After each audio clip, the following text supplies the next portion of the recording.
Hello and welcome to my channel. I'm Dr. Kate Boyd and today I'm going to show you how to produce a loud, robust sound at the piano. This is something that I work on with my students and it's a really important skill to develop at the piano because playing the piano often requires you to play big, loud chords with a full, rich sound. However, because the piano is a percussion instrument, it's very easy for pianists to sound really harsh and vertical when they play loud chords at the piano. And so with my students, I emphasize the importance of making a robust sound at the piano. I like using that term to describe sound because the word robust means full of health, full of strength, and it means vigorous. And that's exactly the kind of sound we want when we're playing the piano. We don't want a harsh, angular, percussive sound when we're playing big, romantic, melodic music that has a lot of chords in it. This video is part of a series I'm doing where I'm exploring exercises from Dohnanyi's essential finger exercises. In this series, I'm talking about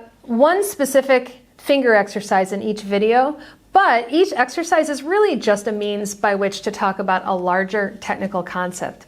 Today I'm going to continue my discussion of exercise number 24, which is an exercise about chords and inversions. And today's video is going to have a specific focus on the technique required to play big, loud chords. The reason I really like this exercise, both for myself to practice, but also to share with my students and have them practice, is because it teaches 4 different skills all wrapped up into one exercise. From this exercise, you can learn how to play loud with a robust and healthy sound. You can learn how to voice the top note of large chords. You can learn how to play with a smooth pedal between chords. And you can learn how to relax and release your fingers in the air between chords as you move from one inversion to the next. We're going to start with our B flat major chord, and I'm going to just put my fingers over all the notes.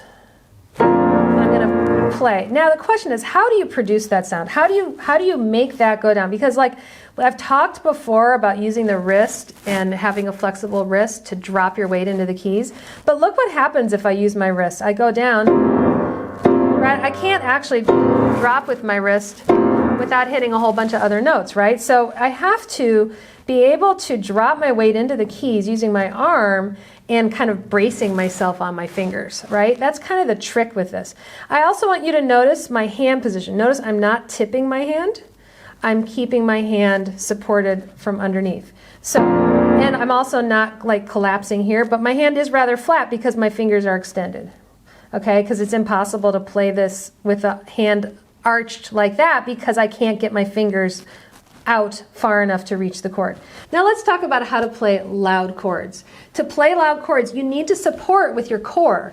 Strong core leads to strong chords. And you're going to need to support here. You don't want to slouch. When you slouch, then what you're doing is you're collapsing your diaphragm. We want to have a good supported core.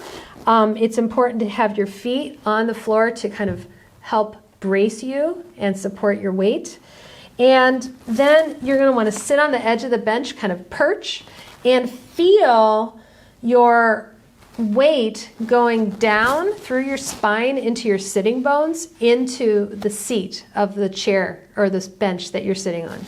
At the same time, feel your spine lengthen, and it's almost like there's a string on top of your head, which is like you're a marionette.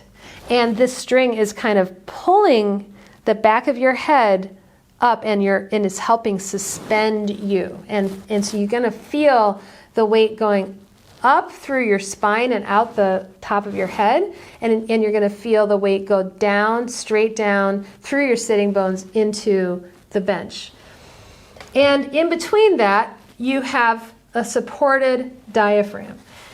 Now the reason that's important is because we play loud chords using our whole body, right? I mean, you know, these little fingers aren't going to get a very big sound out of the piano. What we're looking for is the coordination of multiple different events that all happen simultaneously. We're going to have the core, we're going to have our arms, and we're going to have our fingers all move at the same exact time. Okay, so I'm going to talk about each of those individually. I just talked about the core. Now about the arm. So here we are on B flat, and I have to use my arm, actually, kind of almost jab into the keys. Okay, so when I'm doing that, what I'm actually doing is I'm feeling my arm push forward from the upper arm. I'm pushing forward like this with a little jabbing motion. And it's like a diagonal vector, like a diagonal arrow into the keys. And I'm pushing forward with the arm. We want to figure out, when we're playing loud, how to optimize the arm motion so that it's very, very quick. Because the faster the key goes down, the louder the sound is going to be, right? If the key goes down slowly, it's a quiet sound. If the key goes down really fast, that means the hammer hits the string faster, which means a louder sound. So when I do that, I feel a little like I'm doing a crunch in my core. I feel a little bit of a spasm, almost like my muscle just grips for that 1 second. And then I also feel it in the back of my arm. And both of those are working together. So I'm supporting in my core, I'm pushing forward with my arm really, really fast. Notice that I'm not pushing forward and then holding down. Notice that I'm actually letting go. See? I'm not going like that and continuing to push, because that would be extremely fatiguing, and then I wouldn't be able to be out of the keys in order to play the next chord. Right? Does that make sense? Like if I just do this, then I'm not getting into place to play my next chord. And then how am I going to lift out to get there, except then I would just be like this and then moving over, and I'm fighting myself. I'm working against myself. So it's very important to go quickly into the key and immediately release. That's why the muscle, it almost feels like a spasm or a very, very quick motion. The third component of that I want to explain is the fingers. The fingers are not just going to be passive. They're not just waiting for the arm to move. The fingers also are going to move from this knuckle, okay? And even from the fingertip, you'll feel a little bit of grippiness. And so when I'm playing, I'm actually doing that, right? So it's that motion. Except the keys go down, and so you don't really perceive that the same way.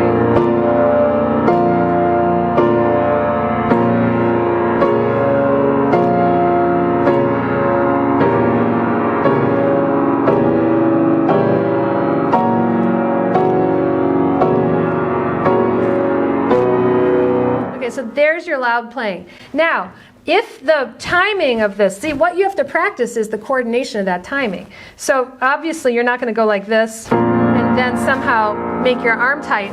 But the point is that in order to make the key go down, you're engaging this muscle, right? So it's just getting it all lined up so that you really feel supported here, not slouching, and that you feel this arm muscle move in, right?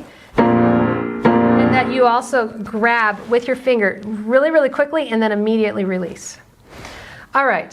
So it really feels like, for me, it feels like I'm playing from my back, actually.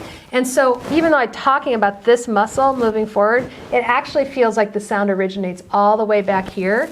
And actually, it feels kind of like the sound originates in my diaphragm, and then it moves up through my back and then through my arms into my fingers. I know that sounds very woo-woo, but I mean, it really does, when it's all working together, it really does feel like it's all one big mechanism that's working together, where the fingers are the final point of contact and the place where the rubber meets the road, but we've had the entire body working together to make it happen. When you're practicing big chords, there are two key places to watch for tension besides the palm of the hand. You want to watch for tension in your thumb. There's often a tendency to play the thumb like this, and we want to avoid that because that is a surefire way to get exhausted and to wonder, what is wrong with me? I can't play big chords. You got to keep this muscle loose and make sure your thumb isn't bent out the whole entire time. The other place where you have to be careful about tension is in your wrist. You want to make sure that you're playing this exercise with a loose wrist, which leads me to want to show you the follow-through motion for this. So I'm playing the D major here, and notice that my wrist, it's almost like there's a string attached to my wrist. Lifts my wrist, and then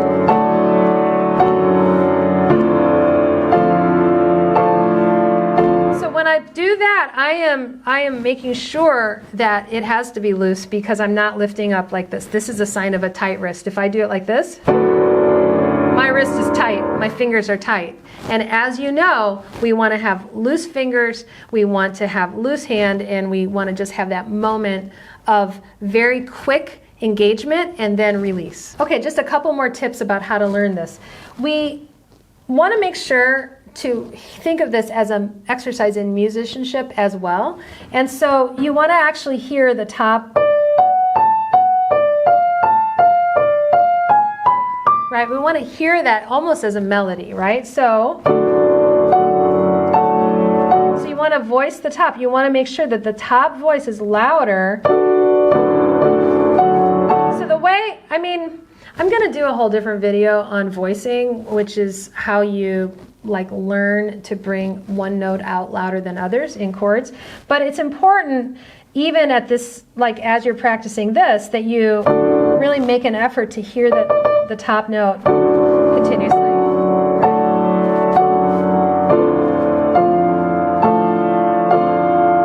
I've made a demo video where I played this whole exercise all the way through from beginning to end, so you can see how I implement what I've been talking about in this tutorial. I think it's really important not to just talk about it, but also to hear an example and to see how I'm implementing it. Also, this video is part 2 of a tutorial on this specific Dohnanyi exercise, so you can check out the other tutorial here and you can check out the demo right there. Meanwhile, I'd love to hear from you. What technical things are you struggling with? Leave them in the comments or send me an email. My email is kateboyd@thepianoprof.com. Good luck with your piano technique. I'll see you next time, and happy practicing.